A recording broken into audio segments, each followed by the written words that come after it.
안녕하세요. 금연심리상담 전문가 푸른나무심리센터 김문경입니다. 여러분이 금연으로 얻게 될 예측하지 못한 이득들에 대해서 다뤄볼까 합니다. 흡연자 대부분처럼 알렌카 역시 금연으로 얻는 주요 이득은 건강과 금전적인 부분이라고 생각했습니다. 놀랍게도 그는 그런 것보다 더 높은 순위에 둘 만한 추가적인 이득을 얻었는데 그것은 전혀 예상치 못한 것이었기 때문에 훨씬 더 기뻤습니다. 첫 번째로 일반적 무기력증에서 벗어나는 것입니다.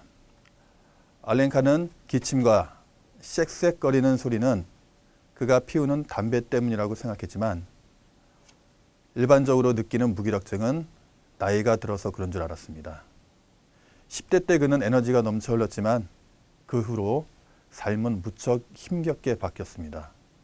또 온종일 일하는 것도 엄청나게 힘겨웠습니다.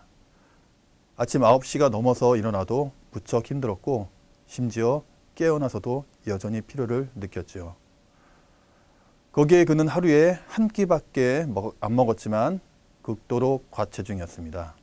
그리고 저녁 식사 후에는 TV를 볼 기운조차 없이 골아 떨어지곤 했습니다.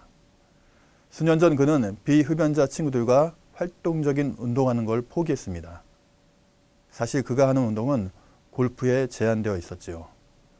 줄담배를 피우는 동안 완만한 속도로 주변을 걸어 다닐 수 있었으니까요. 담배를 끊고 며칠 지난 뒤 알렌카는 어느 날 아침 일어났는데 활기찬 기분을 느꼈습니다. 그는 나이가 60이 넘어서도 에너지가 넘쳐 흐르고 체중도 담배를 피우던 때보다 눈에 띄게 줄었습니다. 두 번째로 다른 건강상 이득이 있습니다. 대부분 다른 흡연자처럼 폐암은 알렌카를 가장 위협하는 질병이었죠. 그러나 신기하게 그 질병의 위협으로는 담배가 끊어지지 않았습니다. 폐암이 실질적인 위험만 되지 않는다면 그 두려움을 완전히 접어둘 수 있기 때문인 것 같습니다. 물론 끊임없는 기관지염, 천식 발작은 유쾌하지 않은 느낌이었지만 그걸로 죽지는 않기 때문에 그는 크게 개의치 않았습니다. 하지만 알렌카는 자신의 몸에 실제로 어떤 일이 일어나고 있는 줄 알았다면 아마도 그 즉시 담배를 끊었을 것입니다. 그는 흡연이 점차 동맥과 정맥을 막는다는 것을 깨닫지 못했습니다. 결국 모세혈관까지 막히게 되죠. 이것이 바로 장기 흡연자의 안색이 잿빛을 띠는 이유입니다. 그는 흡연이 피를 응고시킨다는 것을 깨닫지 못했습니다. 그가 어릴 때 약간만 배워도 다량의 피가 뿜어져 나왔습니다.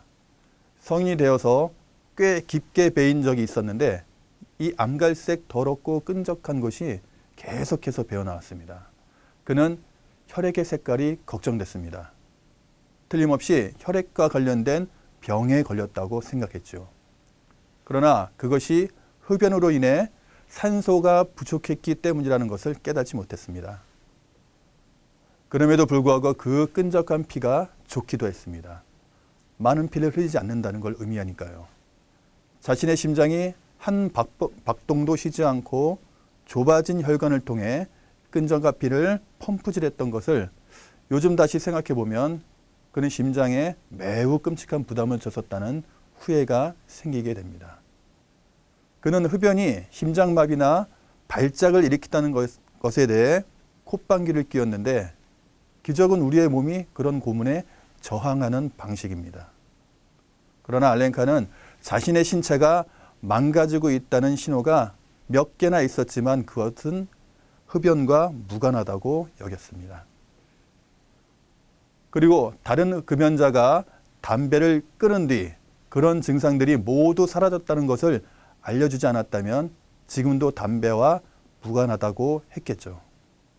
손에 생기는 검버섯은 그에게 일찍 노화가 찾아왔기 때문이라고 생각했습니다. 작은 검버섯이 눈에 비치고 때때로 현기증이 동반되었습니다. 특히 욕실에서 빠르게 일어나려고 하면 더욱 그랬지요. 심각한 하지 정맥류도 있었습니다. 그는 흡연자가 담배를 끊느니 차라리 다리를 잘라버린다는 말을 믿지 못했습니다. 또 자신이 이미 동맥경화의 증세가 있다고는 생각지 못했습니다. 그의 아내는 매일 밤 그의 다리를 주물러줬습니다. 그는 단지 나이가 많거나 관절염이 있어서라고 생각했죠. 부수적으로 피우는 담배마다 여러분의 수명을 5분씩 단축한다는 말이 있죠. 여러분의 몸속에 더러운 것이 또 모두 빠져나가려면 약 7년이 걸린다는 루머도 있습니다. 물론 이것은 루머이지만 그는 한 번에 5분씩 단축된 수명을 계산해 봤는데 이미 세상에 없는 나이가 나온다고 합니다. 그러나 여러분이 치명적인 질병에 걸렸다면 그 루머는 더 이상 루머가 아닌 사실이 되는 겁니다. 여러분은 자신의 운이 얼마나 좋은지 나쁜지에 따라 적어도 10년, 20년, 30년을 빨리 죽는 겁니다. 여러분이 지금 담배를 끊으면 여러분의 건강은 마치 담배를 피워본 적이 없는 사람들처럼 99% 회복될 것입니다. 그리고 그 회복은 굉장히 빨리 일어납니다. 대량의 더러운 물질이 여러분의 몸속에서 며칠 내에 빠져나갑니다. 그리고 이 현상은 몇 주 안에 멈추게 됩니다. 세 번째로 자신감과 용기를 되찾을 수 있습니다. 대부분 흡연자처럼 알렌카 역시 담배가 자신감을 준다고 확신했습니다. 담배 한 갑에 대한 알렌카의 태도는 바로 그런 것이었습니다. 그의 주머니 담배 한 갑만 있으면 다른 어떤 것도 필요하지 않았습니다. 그건 알렌카의 용기고 자신감이고 개성이었습니다. 그 담배가 실제로는 그가 그것에 의존하게 되고 불안정한 느낌을 유발한다는 것을 결코 깨닫지 못했습니다. 흡연자 중에는 너무나도 오랜 시간 담배와 함께한 나머지 흡연이 자신의 일부라도 되는 듯 정체성이라고 주장하는 사람들이 있습니다. 하루에 10갑 정도 담배를 피웠던 공초 오상순 시인은 결혼식 주례를 서면서도 담뱃불을 끄지 않았으며 임종을 앞두고서야 그에게서 연기가 사라졌습니다. 애연가 오상순 시인의 예는 담배가 자신의 일부라는 주장에 이해할 만한 부분이 없지 않겠죠. 그러나 이런 문제는 가장 먼저 숙고해야 될 사안이 있습니다. 흡연을 좋아하는 사람은 아무도 없다는 것입니다. 만약 흡연을 진정으로 좋아한다면 소중한 자녀들에게 적극적으로 권해야 하는데 흡연을 권하는 부모는 없을 겁니다. 그렇다면 사람들은 왜 흡연을 좋아하지 않을까요? 그것은 일종의 컴플렉스 때문입니다. 여러분이 어떤 사람이든 담배를 피우고 있다면 숨기고 싶은 어떤 약점을 지닌 것입니다. 그럼 어떤 컴플렉스일까요? 기침, 가래, 쌕쌕거리는 소리, 더러운 입냄새, 숨결, 터무니없는 돈 낭비, 건강 악화와 그로 인한 공포 심리, 타인에게는 불쾌한 냄새와 간접 흡연으로 인한 피해 제공. 그럼에도 불구하고 담배로부터 얻는 이득은 아무것도 없습니다. 정말 전혀 없어요. 이런 컴플렉스 덩어리인 이런 컴플렉스 덩어리를 자신의 정체성이라고 주장하는 것이 얼마나 우스운 일인가요? 우습기를 떠나서 눈물겨운 정도로 비참해 보입니다. 이것은 니코틴이란 덫에 잘 보이지 않는 교묘한 부분입니다. 또한 이것은 흡연자가 개성이나 정체성에 따라 담배를 피우는 것이라 믿게 하거나 비흡연자는 전혀 다른 사람이라고 믿게 합니다.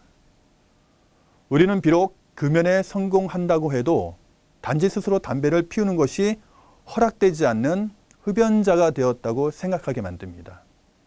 이제 알렌카는 폐 속에 맑은 공기를 들이마시고 골프를 치는 사람들이 독극물을 들여 마시는 사람들을 볼 때 그동안 왜 저런 독극물이 필요하다고 생각했는지 이해할 수 없게 됩니다.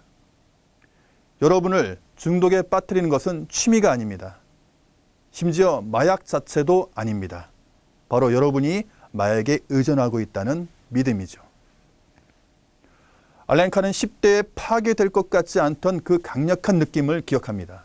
그는 자신의 신체가 무척 자랑스럽습니다. 뭔가 잘못될 거라는 생각은 전혀 없었습니다. 하지만 얼마 뒤 그는 건강검진 받는 것을 두려워할 정도로 자신의 삶을 확신할 수 없었습니다. 단지 흉부 엑스레이를 찍는다는 생각만으로도 두려움을 느꼈지요. 그는 세상의 모든 문제를 갖고 있다고 생각하게 되었고 그의 삶의 모든 열정은 사라져갔습니다. 알렌카는 흡연이 자신을 죽이고 있다는 것을 알고 있었습니다만 삶의 질이 너무 낮아졌기 때문에 이렇게 생각했습니다. 만약 이 담배가 내 삶의 의지라면 이것 없이는 인생의 가치가 있을 수가 없어. 마치 무기력한 것을 자신의 늙은 나이로 핑계를 댄 것처럼 그는 가중되는 스트레스와 삶의 부담, 짜증 나는 것, 또한 자신감과 삶의 환희가 결여된 것, 이것을 그저 나이 때문이라고 여겼습니다. 이것은 서구 사회가 우리에게 가하는 매우 파괴적인 쇠뇌입니다. 고령 그 자체가 일종의 질병이라는 것이죠. 이것은 완전히 넌센스입니다. 말도 안 되죠. 여러분이 2살이건 92살이건 그것은 문제가 되지 않습니다. 여러분이 신체적으로 정신적으로 저하됐다는 느낌을 받으면 각각 그런 문제들은 담배에 불을 붙이게 하는 결정적인 원인이 되죠. 여러분이 신체적, 정신적으로 건강하기만 하다면 여러분은 살아있다는 것에 대한 대단한 기쁨을 느끼게 됩니다. 야생동물들은 나이에 상관없이 이런 문제를 겪지 않습니다. 알렌카는 담배를 끊고 얼마 되지 않아 파괴되지 않을 듯한 강력한 느낌을 다시 얻게 되었습니다. 그는 자신이 흡연자일 때 겪던 것과 똑같은 문제를 갖고 있습니다. 자동차 시동이 안 걸려 짜증날 때, 세금 내라는 편지가 날라올 때. 그러나 여러분이 신체적, 정신적으로 저하된 느낌을 받고 있을 때는 이런 사소한 문제들이 담배에 불을 붙이게 하는 흔한 원인이 되죠. 그러나 여러분이 신체적으로, 정신적으로 강한 상태라면 이런 문제들은 아무런 문제가 되지 않습니다. 단지 여러분이 앞길을 지나가야 할 당연한 일로 받아들여질 뿐입니다. 이제 알렌카는 다시 젊은 소년이 된 것 같은 느낌이고 자신의 열정은 되돌아왔다고 합니다. 또한 살아있는 매 순간을 즐길 것이라고 결심을 하게 됩니다. 네 번째로 노예 생활에서 벗어납니다. 대부분 흡연자처럼 알렌카 역시 자신을 금연하게 하려는 사회의 압력에 너무 바쁘게 저항했고요. 흡연의 끔찍한 단점에 대해서는 너무 눈을 감고 있었습니다. 한 대의 담배를 피우기 위해서 궁색한 구실을 찾느라 갖은 노력을 했고 담배를 끊어야 하는 최악의 날들을 너무 연기시켰습니다. 그런 나머지 흡연자로서 순수하게 노예가 되어가고 있다는 사실을 결코 깨닫지 못했죠. 우리가 담배를 피우는 것은 담배를 피우지 못할 때 뭔가를 잃어버린 듯한 느낌을 보상받겠다는 행위입니다. 이런 불쌍한 흡연자는 사회의 어떤 집단으로부터 매번 공격을 받습니다. 그들을 위협하기도 하고 동정하기도 하고 흡연을 금지, 강요당하게 합니다. 예전에는 다른 사람들이 집이나 사무실에 가면 이런 질문을 하곤 했죠. 실례지만 재떨이가 어디 있나요? 오늘날은 그저 재떨이가 눈에 보이길 희망할 뿐입니다. 만약 물어본다면 대답은 이럴 겁니다. 담배 냄새가 너무 오래 가더라고요. 만약 담배가 피우고 싶으시면 나가서 피워주겠습니까? 여러분은 사회적으로 배척당하는 한 사람이 된 느낌을 받게 되며 어떤 때는 쥐구멍에라도 숨고 싶은 참담한 기분이 들 것입니다. 다섯 번째로 우울한 검은 구름 세상에서 빠져나오게 됩니다. 쌓여가는 흡연의 부정적인 효과는 우리 마음속을 뒤덮는 어두운 그림자 같습니다. 우리가 흡연의 진실에 대하여 마음을 닫으려고 노력을 하든 말든 담배를 계속 피우는 한 그 검은 구름 아래 살게 됩니다. 이 우물한 두려움과 우울함의 세계에서 빠져나와 밝은 햇빛과 활력이 넘치는 건강에 있는 행복의 세계로 들어가는 것이 얼마나 좋지 않겠습니까? 마지막으로 니코틴의 덫에 지배에서 빠져나오게 됩니다. 니코틴 덫에 여전히 빠져있는 흡연자 대부분은 고집이 센 사람들입니다. 즉 자기 주관이 뚜렷한 사람들이죠. 이런 사람들은 타인에게 본인이 좌우되는 걸 싫어합니다. 또한 평소에 역겹고 불결한 물건이라 생각했던 것에 노예가 되었다는 것을 인정하지 못하죠. 바로 그런 사람들에게 설명하는 것이 저는 매우 어렵습니다. 바로 담배를 못 끊는 이유가 여러분에게 어떤 약점이 있어서가 아니라는 것, 여러분 신체를 구성하는 요소에 어떤 결함이 있어서가 아니라는 것, 다른 흡연자를 부러움의 눈빛이 아니라 마치 헤로인 중독자를 보듯 진정한 동정심의 눈빛으로 볼 수 있다는 것, 여러분은 담배 없이도 신체적, 정신적으로 강력할 수 있다는 것, 다시는 담배가 필요하지 않을 뿐만 아니라 전혀 담배 없이 지낼 수 있다는 것, 다시는 흡연자로 돌아갈 필요성을 느끼지 못한다는 것, 이런 중요한 것들을 깨닫는 것이 얼마나 좋은 일일지요. 언제나 머릿속에 기억해야 할 일은 그 어떤 상황, 그 어떤 시기에도 담배는 전혀 필요하지 않다는 것과 담배가 없어도 여러분의 삶은 손해보거나 잃어버릴 것이 전혀 없다는 것입니다. 이것을 이해하고 명심해야 합니다. 이제 행복한 비흡연자로 가기 위해서 준비를 하겠습니다. 우리 주변에 도사리고 있는 사회적 세뇌란 너무나도 교묘하고 다양해서 항상 철저한 마음의 준비가 필요합니다. 니코틴 포함 금연 보조요법, 또 다른 말로 니코틴 대체요법에 대한 이야기를 할까 합니다. 니코틴 대체요법은 담배의 다른 유해 화학 성분들을 배제하고 니코틴을 패치, 껌, 사탕 등의 형태로 피부, 구강, 점막 등의 형태로 외부에서 공급해지는 금연 보조요법입니다. 미국의 하버드 대학교 공중보건대는 니코틴이 포함된 금연 보조제를 사용한 사람들이나 사용하지 않은 사람들을 조사해 봤더니 다시 담배를 피우게 된 사람들이 모두 3분의 1로 비슷하게 나타났다고 밝혔습니다. 이는 최근에 담배를 끊은 적이 있는 787명을 대상으로 한 조사 결과입니다. 이 결과는 금연껌이나 금연 패치를 비롯해 니코틴이 포함된 금연 보조제가 전혀 효과가 없다는 것을 보여준다고 하버드 측은 설명했습니다. 하버드 측은 금연 보조제를 이용하면 무조건 금연이 성공할 수 있다는 잘못된 생각이 화근이라고 지적했고, 금연 보조제의 사용 여부보다는 흡연자 본인의 확고한 금연 의지가 더 중요하다는 것이 이번 연구 성과의 성과라고 강조했습니다. 국내 의료진 전문 상담, 전문 의약품 처방 등 전문 의료 서비스로도 6개월 후 금연 성공률이 20% 정도에 불과합니다. 그러나 인지행동 금연 기법, 즉 정신적 문제 해결에 초점이 맞춰진 알랭카 이지웨이 금연 기법은 30년 이상 세계적 45개국 150개 도시에서 평균적으로 3개월 후에 90%, 12개월 후에 50% 이상의 금연 성공률을 보유하고 있습니다. 이러한 통계에서 보시다시피 금연 치료는 약물에 의한 신체적 해결보다 담배의 인식을 전환시켜 끊는 정신적 해결 방법이 보다 효과적이고 근본적이라 할 수 있습니다. 사실 니코틴 대체제는 금연을 돕는 것이 아니라 오히려 금연을 방해합니다. 왜 니코틴 대체제가 금연을 방해할까요?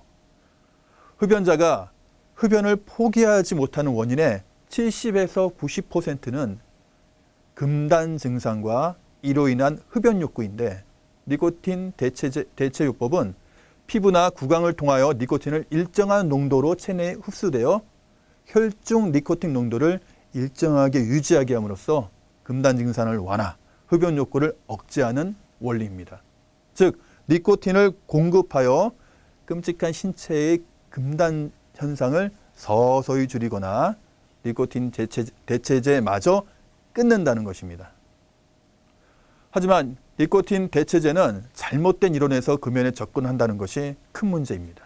그로 인해 흡연자에게 또 한 번 좌절을 겪게 한다는 것이 더 큰 문제이죠.